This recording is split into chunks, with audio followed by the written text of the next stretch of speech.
Hello and welcome to your daily cricket show. Asia cup 2025 के बारे में आज बात करेंगे। मैं हूं आपकी होस्ट संजीवनी शर्मा। आज बात होगी भारत बनाम ओमान की। एक तरफ है वर्ल्ड कप की महाशक्ति भारत, दूसरी ओर उभरती हुई टीम ओमान। अपने शुरुआती 2 ग्रुप स्टेज मैच जीतकर भारतीय टीम सुपर 4 में अपनी जगह पक्की कर चुकी है, तो ओमान लगातार 2 हार के बाद पहले ही टूर्नामेंट से बाहर हो चुकी है। लेकिन आज उसके पास एक मौका होगा भारत जैसे ताकतवर टीम के खिलाफ खेलने का, अनुभव लेने का, सीखने का। इस मैच पर डिटेल में बात करेंगे, लेकिन उससे पहले गुरुवार को श्रीलंका बनाम अफगानिस्तान मैच के बारे में बात करेंगे।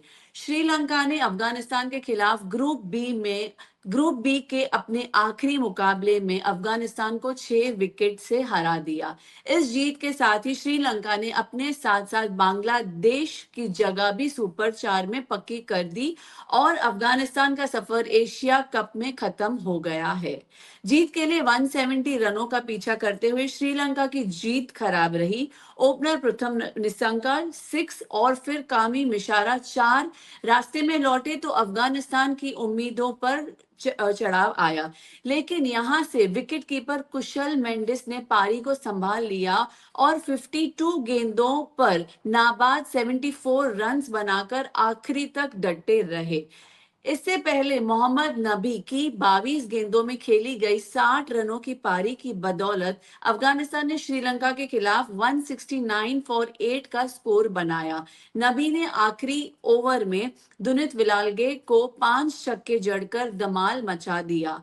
22 साल के ऑलराउंडर दुनित को मैच के बाद पिता के निधन का दुखद खबर मिली, जिसके बाद वो घर के लिए रवाना हो गए। Moving on to the next segment, नजर घुमाते हैं कल के स्कोर्स पर। एशिया कप 2025 भारत बनाम ओमान 12वां match. Afghanistan 169 for 8 in 20 overs and Sri Lanka 171 for 4 in 20 overs. Sri Lanka 6 wicket से जीत गए। हमारे गेस्ट हमारे साथ जुड़े हुए हैं। May I please request the window for the guest.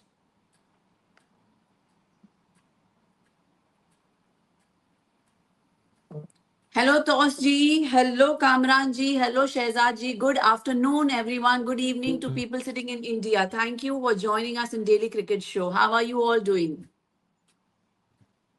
All well. Hello, Sanjeevni. Thank you, Sanjeevni. Hi, Sanjeevni. Fantastic. It's exciting day. India versus Oman. It's going to be although one-sided encounter, but excited that India is playing today. I know Oman को बहुत बड़ा exposure मिलेगा, इतनी शानदार team के साथ खेलेंगे। They will go away with lot of experiences, lot of learnings, playing against the best squad of India. Kamran ji, आप कुछ कल के मैच के बारे में कुछ बोलें and then we move on to today's match please. कल के मैच पे तो हम आते हैं, शहजाद साहब भी हमारे साथ मौजूद है। It's a big honour for us. I am sure आप उनकी तरफ भी जाएंगे। तो कल का जो मैच है वो रिजल्ट एक्सपेक्टेड ही था, जो कि हम लोगों ने मैच से पहले भी बात की थी, लेकिन और मजीद डिसअपॉइंटिंग हो गया अफगानिस्तान के लिए। और अफगानिस्तान को अगर ये देखें तो कुछ हफ्ते पहले तक ट्राई नेशन सीरीज की जो कैप्टन्स जो प्रेस कॉन्फ्रेंस हुई थी, उसमें अफगानिस्तान से राशिद खान से यही पूछा गया था कि आप इस वक्त कंसिडर किए जाते हैं second best team in Asia, obviously after India. और फिर उसके बाद ये पिछले कुछ हफ्ते जो गुजरे अफगानिस्तान के लिए इतने अच्छे नहीं गुजरे। पाकिस्तान से 2 दफा हारे, बांग्लादेश से हारे, श्रीलंका से हारे, और पिछले साल के वो सेमीफाइनलिस्ट रहे। तो not a good journey for Afghanistan, but I think it's blessing in disguise कि अभी आगे वर्ल्ड कप पड़ा हुआ है और अब उनको टाइम मिल जाएगा ये देखने के लिए कि उन्होंने क्या मिस्टेक्स की हैं, क्या गैप्स उनकी टीम में। But Sri Lanka was very clinical और दे फिनिश्ड द गेम। और जो हमने कल भी बात की थी कि निशंका को और कुशल परेरा को सपोर्ट चाहिए, तो कल कुशल मेंडिस ने वो सपोर्ट दी और बड़ी एबल सपोर्ट दी। तो result is in front of everyone. हमारे साथ एक और बहुत ही शानदार गेस्ट भी जुड़े हुए हैं आज, यूएई के former player mister Shahzad Altaf sir. Thank you so much for joining us. Please आप कल के मैच के बारे में कुछ हमारे जनता से बात कर सके तो। पाकिस्तान एशिया की सेकंड बेस्ट टीम है। मुझे नहीं मालूम आप लोग कैसे उसको रेट कर रहे हैं सेकंड बेस्ट टीम। अगर आप देखा जाए आज से अभी तक मुझे लगता है कि बेस्ट जो अफगानिस्तान टीम है इंडिया से या पाकिस्तान से या श्रीलंका से इतने मार्जिन से मैच जीती होगी, इवन बांग्लादेश से, तो आप उसको सेकंड बेस्ट टीम तो नहीं बोल सकते। हाँ, उन्होंने काफी इंप्रूव किया है। जो कल का मैच था श्रीलंका ने अफगानिस्तान को बड़े मेरा ख्याल इजीली मैच उन लोगों ने विन कर लिया। एक ओवर पहले तो 4 विकेटें खोकर। अगर अगर आप देखा जाए मेरा ख्याल 7-8 महीने से सब लोग बोल रहे हैं अफगानिस्तान की टीम सेकंड बेस्ट टीम है एशिया की। मुझे नहीं मालूम कि आप किस बेस पे उसको सेकंड बेस्ट टीम बोल रहे हैं। एशिया की टीम अभी तक आप देखा जाए मुझे नहीं लगता उसने इंडिया से कोई मैच जीता होगा या पाकिस्तान से 2-3 से ज्यादा मैच जीते होंगे। फिर आप बांग्लादेश ले लें, श्रीलंका ले लें, उनसे भी ऐसे मैच नहीं जीते। हाँ, ये जरूर है कि उन्होंने लास्ट वर्ल्ड कप में सेमीफाइनल खेले। इसमें अगर आप जाएं तो 90s में के बाद भी तो कीनिया की टीम भी सेमीफाइनल खेली थी। तो आप उसको नहीं बोल सकते कि कीनिया के और ये अफगानिस्तान एशिया की बेस्ट टीम्स हो गई हैं। Absolutely right sir.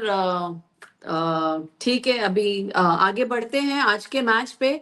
अब बात आज के मुकाबले की भारत बनाम ओमान की करते हैं। दोनों टीमों में आज तक आपस में कोई मुकाबला नहीं खेला है, तो यह आज पहला मुकाबला होगा जब दोनों टीमें आमने सामने होंगी। एशिया कप 2025 में टीम इंडिया ने यूएई को 9 विकेट से हराकर अपने अभियान की शुरुआत की थी।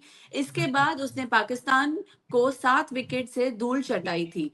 तो ओमान को पहले मुकाबले में पाकिस्तान से 93 रन और दूसरे मैच में यूएई से 42 रनों से हार कर बाहर हो चुकी है, और ये उसका आखिरी मुकाबला होगा। बात करते हैं इस मुकाबले की, एक बार नजर डालते हैं एशिया कप 2025 के लिए ओमान टीम।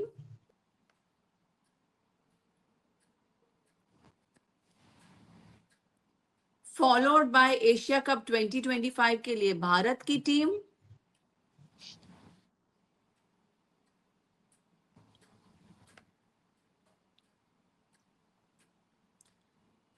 अगर हम भारत एशिया कप 2025 की बात करें तो कुल मिलाकर 2 मैचें खेली हैं। दोनों मैचें भारत जीत चुका है, 4 नंबर के अंकों पर है, और नेट रन रेट की अगर हम बात करें तो +4.793 का नेट रन रेट है। वर्तमान T20 रैंकिंग की अगर मैं बात करूं तो भारत पहले नंबर पर है और ओमान का नंबर 20 नंबर पे, 20 नंबर पे है ओमान। भारतीय टीम ने अपने पहले मैच में यूएई को 9 विकेट से हराया और फिर पाकिस्तान को 7 विकेट से मात दी। टीम आत्मविश्वास से भरपूर लग रही है। एक बार नजर डाल रहे हैं इस स्टैट्स पे। भारत का एशिया कप 2025 अभियान की अगर मैं बात करूं तो पहले मैच में यूएई बनाम भारत 9 विकेट से जीता। दूसरा मैच पाकिस्तान बना भारत 7 विकेट से जीता। ओमान की अगर हम बात करें तो ओमान का एशिया कप 2025 अभियान, पहला मैच पाकिस्तान बनाम ओमान, पाकिस्तान 93 रनों से जीता। दूसरा मैच यूएई बनाम ओमान, जिसमें यूएई 42 रनों से जीता। अब बात करते हैं क्वेश्चन आंसर की। To begin with Kamran ji, sir ये सारा स्टैट्स और ग्राफ्स और जो भी हमारे आज प्लेइंग 11 है, प्रोबेबल प्लेइंग 11 है, वो सबको मद्देनजर रखते हुए आपको क्या लगता है कि भारत की टीम सबसे ज्यादा स्ट्रेंथ किधर है उनकी, बैटिंग में, बॉलिंग में या फील्डिंग में? कामरान जी। देखिए, ऑनेस्टली जो इंडिया की सबसे बड़ी स्ट्रेंथ है वो ना बैटिंग में, ना बॉलिंग में, ना फील्डिंग में, वो बेंच पे। That was जो the इस वक्त next इंडिया की जो question. तो क्योंकि उनकी बेंच इतनी स्ट्रांग है कि कोई गैप रह नहीं जाता, और कोई भी प्लेयर बेंच से उठ के आके, और ये एक खासा होती है कि जो टीम्स जो जब अपने पीक एक एरा में जब होती हैं, तो ये हमने वेस्ट इंडीज में भी देखा कि बहुत अच्छे अच्छे प्लेयर्स थे जो कि नहीं खेल सके उस दौर में। ऑस्ट्रेलिया का हमने जब एरा देखा तो उसमें भी ये चीज थी, और अब इंडिया में हम ये देख रहे हैं कि प्लेयर्स बेंच के ऊपर भी इतनी क्वालिटी के हैं जो शायद दूसरी टीम से जाके प्लेइंग 11 में खेल ही ना सके, बल्कि शायद कैप्टन भी बन जाए, लीड कर सकते हैं। तो ये इंडिया की सबसे बड़ी स्ट्रेंथ है। अभी की अगर हम एशिया कप की बात करें तो ड्यू टू देयर प्रोविस और देयर प्रोफिशिएंसी, जो कल भी हमने बात की थी कि वो नंबर 1 रैंक टीम है, उसके बाद नेक्स्ट बेस्ट जो है वो पाकिस्तान और श्रीलंका है 7वें और 8वें नंबर पे, फिर 9वें नंबर पे अफगानिस्तान। तो बाकी सब बहुत दूर है, और यही गैप हमें 2 मैचेस में नजर आया है कि अभी तो उनको कुछ करने की जरूरत भी नहीं पड़ी अगर हम कहें तो। Bowling no doubt well rounded, well experienced, skill wise best, और जो बैटिंग है, बैटिंग को ज्यादा कुछ करने की जरूरत ही नहीं पड़ी है, तो I think they are equally good in all disciplines. Tosji, will you also agree with the same? No, I have to agree. I mean, Kamran Gai bole वो 100% है. Exactly. We have Team India has been fantastic throughout. I mean, number 1 team की बात करें, और number 1 team ऐसे ही नहीं बनती है कोई टीम जब तक कि उनका कंसिस्टेंसी नहीं हो, जब तक कि एक बैलेंस नहीं हो, जब तक कि एक फॉर्मेटेबल आउटफिट नहीं हो, और हर पजल जो है ना इनका, हर डिपार्टमेंट कहीं ना कहीं बहुत स्ट्रांग है. और आप देखिए शुरुआत से लेकर एंड तक, चाहे आप अभिषेक शर्मा एक एक्सट्रीमली टैलेंटेड एक यंगस्टर की बात करें T20 क्रिकेट में, डेयर डेविलरी वाले, या आप नीचे सबसे लास्ट में बुमराह की, तो आपको एक्सपीरियंस भी मिलेगा, एक्स्ट्राऑर्डिनरी स्किल भी मिलेगा, और शुरुआत से अभिषेक शर्मा वो भी एक एक्स्ट्राऑर्डिनरी. तो कहीं ना कहीं टीम इंडिया का डोमिनेंस है. Mix one of the reasons is the mix of extremely talented players as well as extremely experienced players in Hardik Pandya, Surya Kumar Yadav और जसप्रीत बुमराह ऑफ कोर्स. तो इट्स मोर ऑफ एवरीथिंग, मतलब हर department है secured है, हर department एक अपनी identity है, और India को पता है किस तरीके का क्रिकेट खेलना है. और शुरुआत से ही, I mean it's from ball 1, चाहे वो गेंद से हो चाहे वो बल्ले से हो, गेंद पहली बॉल से उनको पता है क्या स्टेटमेंट देना है, क्या मिशन है, कोई कंफ्यूजन नहीं. अगर अभिषेक शर्मा वहां पर बल्लेबाजी कर रहे हैं शुभमन गिल के साथ, तो उनको पता है कि शुरुआत अच्छी देनी है, या अगर कोलैप्स हुआ तो बीच में उनके पास बल्लेबाज है, सैमसन हो, अगर ऊपर प्रमोशन मिले चाहे वो दूसरे बल्लेबाज हो सूर्या या तिलक वर्मा, सिचुएशन को कैसे कंट्रोल करना, तो उनको एग्जैक्टली पता है, अंदाजा है, और गेम प्लान है. अगर प्लान ए वर्क नहीं करते तो प्लान बी, और मोस्ट ऑफ द टाइम आप देखेंगे प्लान ए वर्क कर जाता है. चाहे वो for example last game plan A एक गेंदबाजी में कहीं ना कहीं डगमगा गया था. विकेट्स तो गई थी, मगर उसके बाद जो शॉट्स क्रिएट किए थे, बुमराह भी जहां पर मार खाए थे, इन्होंने कुलदीप यादव और स्पिनर को इंट्रोड्यूस कर दिया, जो जिसकी वजह से पाकिस्तान बैकफुट पे हो गया. So they are everything is covered. तो वो बेसिस कवर करने के बाद one of the that is what makes India a special team and an extraordinary team and the number 1 team in the world right now. Absolutely, absolutely. So we will quite agree कि bench strength जो है इस tournament का बहुत दमदार है team India के लिए. शहजाद सर, आप कुछ इसके बारे में बोलेंगे कि बेंच स्ट्रेंथ से आप सहमत हैं? जी बिल्कुल, इस वक्त इंडिया की टीम देखा जाए तो ज्यादा उनके पास 3-4 तो ऑलराउंडर ही खेल हैं, जो ऑलराउंडर ऐसे हैं जो बॉलर भी बहुत स्ट्रॉन्ग है और बैट्समैन भी बहुत स्ट्रॉन्ग है. तो जैसे बुमराह है, बॉलिंग बैटिंग दोनों इंडिया के पास बहुत मजबूत है. इस वक्त अगर आप देखा जाए ये जो एशिया जो कप हो रहा है, अगर देखा जाए तो मुझे सबसे स्ट्रॉन्ग टीम इंडिया की लग रही है. अगर पाकिस्तान की टीम भी इस वक्त बिल्कुल नए प्लेयर के साथ खेल रहे हैं, और श्रीलंका की टीम मुझे सेकंड टीम बेस्ट टीम लग रही है इस वक्त, जैसा वो लोग खेल रहे हैं, जैसा वो परफॉर्म कर रहे हैं श्रीलंका की टीम. तो मेरा ख्याल है कि श्रीलंका और इंडिया फाइनल में होंगे. ऑल राइट, ये तो बात हो गई बेंच स्ट्रेंथ की. अगर अभी हम बात करें ओमान की टीम का सफर, क्विकली इस ग्राफ पे एक बार नजर घुमाते हैं. अगर ओमान एशिया कप 2025 में 2 मैच खेला है तो एक में भी जीत हासिल नहीं की है, दोनों मैचें हार चुके हैं, और नेट रन रेट की अगर मैं बात करूं तो -3.375 है. ओमान टीम 2025 T20I में 5 मैचें खेली है और 5 मैच हार चुकी है. आगे बढ़ते हुए ओमान का T20I रिकॉर्ड, टोटल 100 मैचेस खेली है, 44 मैचेस हमने जीती है, 53 मैच हार चुके हैं, 2 मैचेस में टाई हुआ है, और no result in 1 match. Followed by Oman के लिए सबसे ज्यादा T20 wicket, Bilal Khan 110, Jashin Maqsood 51, Aqib Ilyas 47 and Khawar Ali 46. अगर हम ओमान की इस टीम और स्कोर के मद्देनजर करते हुए बात करें तो ओमान का इस टूर्नामेंट में काफी मेहनत है, लेकिन सफलता नहीं मिली है. जितेंद्र सिंह और विनायक शुक्ला जैसे खिलाड़ियों से बड़ी उम्मीद थी, पर टीम सुपर 4 की रेस से बाहर हो गई है. कामरान जी, इस पर आप क्या बोलना चाहेंगे? देखिए हम उनकी प्लेयर बाय प्लेयर परफॉर्मेंस पे जा सकते हैं। खैर 2 ही मैचेस हैं और अनफॉर्चुनेट है उनके लिए कि दोनों मैचेस में ऑल आउट हुए, लेकिन अगर आप देखें तो सिर्फ 4 इनिंग्स हैं 20 प्लस की और हाईएस्ट स्कोर उनकी तरफ से 27 है, तो इट सेज अ लॉट। और उसके बाद बॉलिंग में भी अगर आप देखें तो एक स्पेल लगा है 4 ओवर में 17 रन का। there's not a lot there to talk about. लेकिन एक और जो चीज़ है जो हमें जहन में रखनी चाहिए ओमान के बारे में, वो ये है कि ये जो इस टूर्नामेंट में आए हैं ये बेसिकली अटेंडेंस लगाने ही आए थे।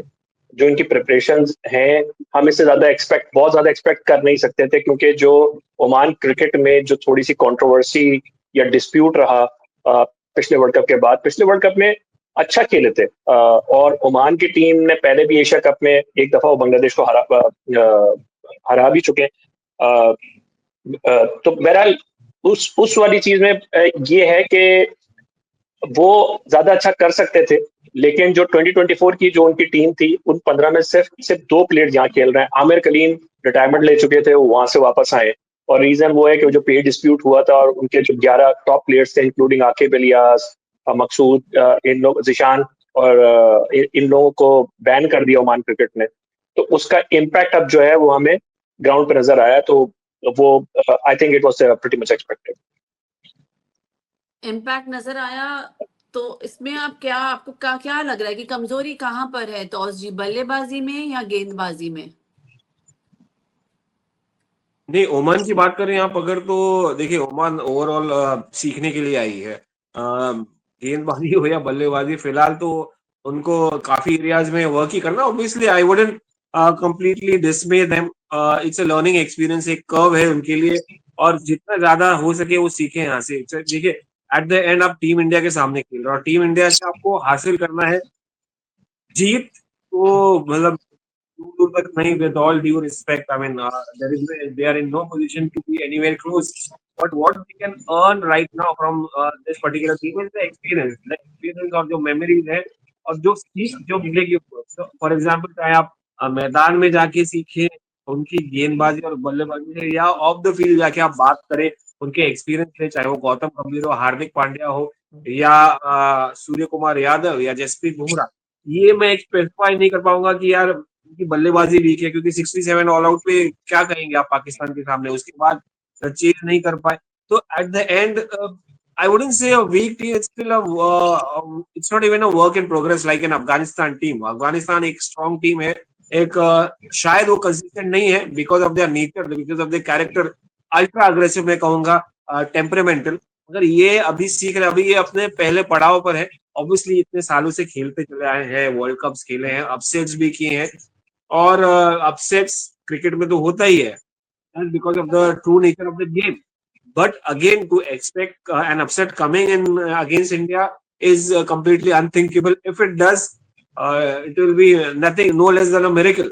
But again, it's more of a learning whether you bat, field.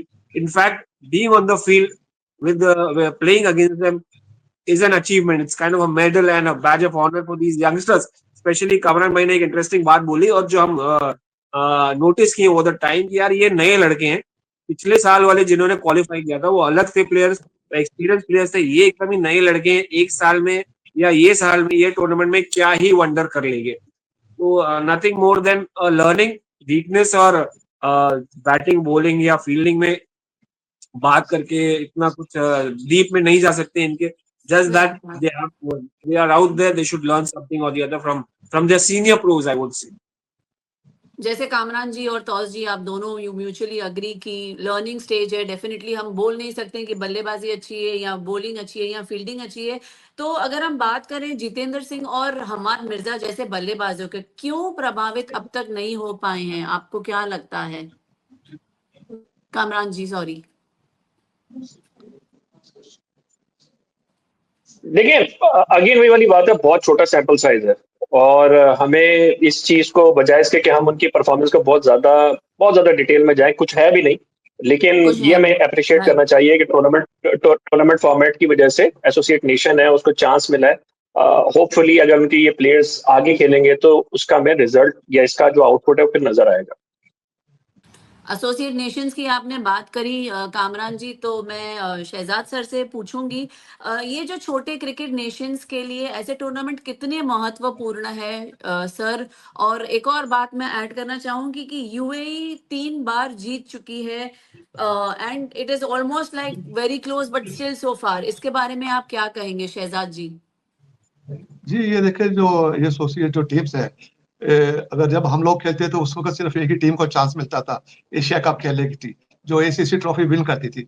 अभी तो ये लोग बहुत लकी हैं कि चार चार टीमें क्वालिफाई कर रही हैं एशिया कप खेलने के लिए, और इनको काफी कुछ सीखने को मिल भी रहा है, और ये इनमें काफी इंप्रूवमेंट भी आ रही है खेलने के लिए। अगर आप देखें यूएई की जो टीम है, पाकिस्तान के साथ खेली है, उन्होंने बहुत अच्छा खेला, पाकिस्तान टीम को 147 में आउट करके, और वो 147 चेज नहीं कर सकी, वो भी बिल्कुल उनका रॉन्ग बैटिंग ऑर्डर जो भेजना, आसिफ लाला को उन्होंने नंबर 7 नंबर 8 पे भेजा। आसिफ लाला एक ऐसा बैट्समैन है यूएई के अंदर, अगर आप देखें तो मैं उसको 12-13 साल से देख रहा हूँ, और उसने ऐसी ऐसी इनिंग्स खेली है कि अकेला मैच जीत के लेगा। अभी आप देखें last triangular series against Afghanistan, Pakistan, उसने क्या इनिंग्स खेली है। उसके बाद भी मुझे नहीं समझ आती वो जो हमारी टीम के जो कोच है उसको नंबर 7 पे भेज रहे हैं तो बैटिंग करने के लिए, जहाँ के वो आराम से मैच जीत सकते थे, और उसको उन्होंने नंबर 7, उसको एकदम इमीडिएटली राहुल चोपड़ा के बाद बैटिंग करने आना चाहिए था। आप देखिए अगर राहुल चोपड़ा, वसीम, लाला और अली शान एक ऐसे बैट्समैन है जो जीत सकते थे, और उसने जो हमारे जो टीम है इसको यूटिलाइज ही नहीं किया आसिफ लाला को। सर हमने सुना है जो यूएई का प्लेइंग 11 है, काफी बच्चों को आपने ट्रेन किया हुआ है, इस बारे में हमारी ऑडियंस को प्लीज बताएंगे, we are very excited to जी नो अबाउट बिल्कुल, इट। ये अगर आप देखा जाए राहुल चोपड़ा, ध्रुव प्राशर, ये सब लोग, कौशिक, ये सब मेरे पास ही खेलते हैं, हमारे पास ही मोस्टली जो प्लेयर है हमारे पास आगे खेलते हैं हमारी एकेडमी में। अगर राहुल चोपड़ा को देखा जाए, हम लोग 3 साल पहले इसको, 4 साल पहले इंडिया से लेके आए थे, हरियाणा से। आज वो यूएई का कैप्टन है, हमें बहुत प्राउड है कि वो यूएई का कैप्टन है। आसिफ लाला वगैरह ये सब हमारे पास आते हैं खेलने के लिए, आते हैं। ऑल राइट, थैंक यू, बहुत अच्छा लगा सर सुन के। अब बढ़ते हैं आगे और बात करते हैं भारत की रणनीति की। खबरें ऐसे आ रही हैं कि बुमराह और हार्दिक पांड्या को आराम दिया जाएगा, और वहीं रिंकू सिंह, हर्षित राणा और अर्शदीप सिंह को मौका मिल सकता है। यानी इस मैच में हमें एक नई प्लेइंग 11 देखने को मिल सकती है। आपको क्या लगता है कामरान जी कि बुमराह और हार्दिक को आराम, क्या ये सही कदम है सुपर 4 को ध्यान में रखते हुए? कामरान जी। मेरे ख्याल में बिल्कुल ठीक है अगर ऐसा होता है, क्योंकि आगे अभी सुपर 4 है, मतलब business end of the tournament है, तो ये जो है बिल्कुल ही कॉन्टेक्स्ट टेस्ट नहीं मैच है, डेड रबर भी नहीं, मतलब इसमें कुछ भी कॉन्टेक्स्ट नहीं है।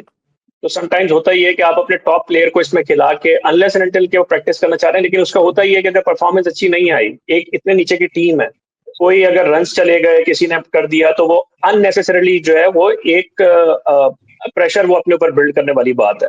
तो उससे बेहतर ये कि रेस्ट करें, जो जो अर्शदीप है जो बेंच पे हैं उनको खिलाएं, जितेंद्र शर्मा मौजूद है, तो सैमसन को मौका नहीं मिला है। आई डोंट नो अगर इंडिया किस तरीके से देखती है, सैमसन को आज आज संजू सैमसन को आप ऊपर भेज सकते हैं, जितेंद्र शर्मा को आप मिडिल में खिला सकते हैं, but it's again India's call. आगे जो मैचेस हैं फिर उसके बाद इंडिया की टेस्ट सीरीज भी है, तो मेरे ख्याल में वर्कलोड मैनेजमेंट पर्सपेक्टिव से कम से कम बुमराह और पांड्या को तो शायद रेस्ट मिलेगा, बाकी देखते हैं क्या होता है। ये बात हो गई जितेंद्र और संजू सैमसन की। अगर अर्शदीप और हर्षित की बात करें तो ये गेंदबाज टीम कॉम्बिनेशन में क्या नया जोड़ सकते हैं टॉस जी? ये अर्शदीप आना बहुत इंपॉर्टेंट है, क्योंकि मैं अर्शदीप या कोई भी नया प्लेयर, क्योंकि मैं बिलीव करता हूँ कि यार अब जब ये मैच इनकॉन्सिक्वेंशियल है तो आपको एक नया एक्सपीरियंस तो देना पड़ेगा इनको, टीम मैच एक्सपीरियंस मैं कहूंगा, चाहे अर्शदीप के लिए या हर्षित के लिए, या अगर रिंकू सिंह आए टीम में तो। क्योंकि देखिए सबसे इंपॉर्टेंट बात है कि कंडीशंस क्या है, एक्लिमेटाइजेशन भी करना है आपको, वेदर भी अलग ही है, विकेट्स भी एकदम ही अंदाज अलग है खेलने का। और रिंकू सिंह नहीं थे, अर्शदीप तो थे चैंपियंस ट्रॉफी का हिस्सा, तो उनको एक हद तक पता है, मगर रिंकू सिंह को पता नहीं है।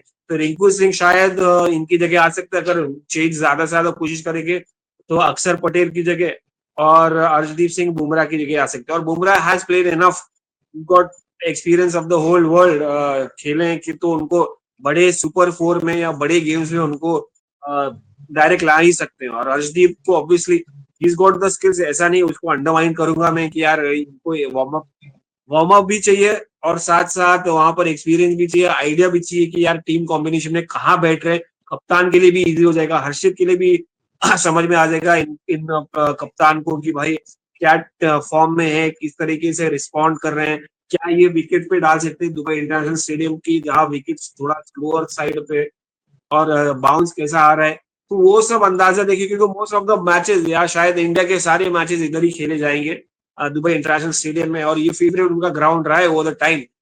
तो लाजमी बनता है चेंजेस, और चेंजेस लाएंगे तो ही आपके जो बेंच पे प्लेयर्स है। अब कामरान जी ने बताया था कि यार बेंच इतना स्ट्रांग है, साबित होता है कि यार किस तरीके की टीम है ये team India, because it has a very strong bench strength. तो कहीं ना कहीं मुझे लगता है कि उनको भी चांस देना चाहिए going ahead into this super 4 and the finals which is almost assured, I believe. You never know, it's cricket at the end of the day, but then you have to keep your boys ready. uh, you never know कहाँ से situation arise हो जाए कि भाई आपको खिलाना है, कहाँ से इंजरी आ जाए। Absolutely, we have to be ready for everything. तो इसी नोट पे yes we all know Oman एक लर्निंग स्टेज पे है, भारत एक बहुत ही शक्तिशाली टीम है। तो साफ है कि भारत बनाम ओमान का मुकाबला सिर्फ ग्रुप स्टेज का आखिरी मैच के साथ ही तैयारी को अंजाम देने का मौका है। टीम इंडिया पहले ही सुपर 4 में पहुंच चुकी है और अब असली चुनौती वहीं से शुरू होगी। Thank you so much for joining us. This is Daily Cricket Show Asia Cup 2025. Thank you so much for joining us, Shehzad ji, Kamran ji, and Tos ji. This is Sanjeevni Sharma signing off.